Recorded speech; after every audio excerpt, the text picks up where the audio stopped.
दिवसाची सुरुवात येशूबरोबर. फार वर्षापूर्वी म्हणजे जेव्हा मी लहान होतो त्यावेळेस आमच्याकडे एक फ्रेम होती, फोटो फ्रेम होती आणि त्या फ्रेममध्ये असं चित्र होतं की दोन दरवाजे दाखवलेले आहेत. एक स्वर्गाचा दरवाजा, एक नरकाचा दरवाजा. स्वर्गाचा जो दरवाजा आहे तो अगदी साधा आहे, परंतु आतमध्ये खूप आनंद आहे, खूप शांती आहे आणि खूप चांगले लोक एकमेकाशी आनंद करत आहेत. नरकाचा दरवाजा बाहेर असा दाखवला होता की खूप सुशोभित केलेला आहे, खूप सुंदर केलेला आहे, परंतु त्याच्या आतमध्ये जे आहे ते सगळं त्रास आहे, वेदना आहेत, लोकांना जाळलं जात आहे, त्रास देत आहे, अशा प्रकारचं ते चित्र होतं.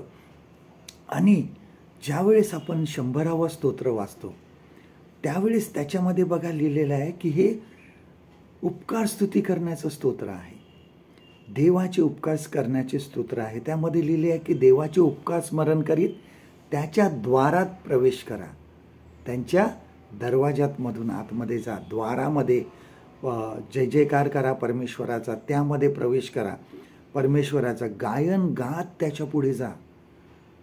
त्याच्या ज्यावेळेस द्वारामध्ये आम्ही प्रवेश करू त्यावेळेस गायन करीत त्याच्या पुढे ह्या, हे सर्व अशासाठी करा की त्याने आम्हाला उत्पन्न केलं आणि आम्ही त्याचे आहोत. किती मोठी गोष्ट आहे. परमेश्वराने आम्हाला त्याचे पुत्र होण्याचा अधिकार दिलेला आहे. किती मोठी गोष्ट आहे.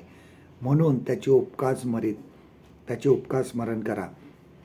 आणि कारण त्याची दया नेहमी सनातन आहे. 100वा स्तोत्र खूप सुंदर आहे. त्याची दया सनातन आहे. बघा, इस्रायल लोकांनी किंवा आम्ही सुद्धा बऱ्याच वेळेस आम्ही बहकतो, देवापासून दूर जातो, परंतु तरीही परमेश्वर आम्हाला सोडत नाही, कारण त्याची दया सनातन आहे. आमच्या बऱ्याचदा आम्ही देवापासून दूर जातो, परंतु देव आमच्याशी विश्वासू राहतो आणि त्याच्या द्वारामध्ये प्रवेश करण्याचं तो आम्हाला आमंत्रण देतो, त्याच्याकडे येण्याचं आमंत्रण करतो. देवाचे दरवाजे, देवाचं जे द्वार आहे हे नेहमी उघडं असतं. तो आम्हाला आत येण्याचं आमंत्रण देत आहे. उपकार स्तुती करण्यासाठी आम्हाला तो सांगत आहे. आज आम्ही त्याच्या द्वारामध्ये, त्याच्या अंगणामध्ये प्रवेश करणार आहोत का? आजचं देवाचं वचन आपल्यासाठी हे आहे.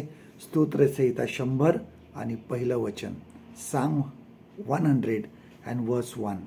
अहो पृथ्वीवरील सर्व लोको, परमेश्वराचा जय जयकार करा. परमेश्वर करो आजचा दिवस तुमचा आशीर्वादित करो.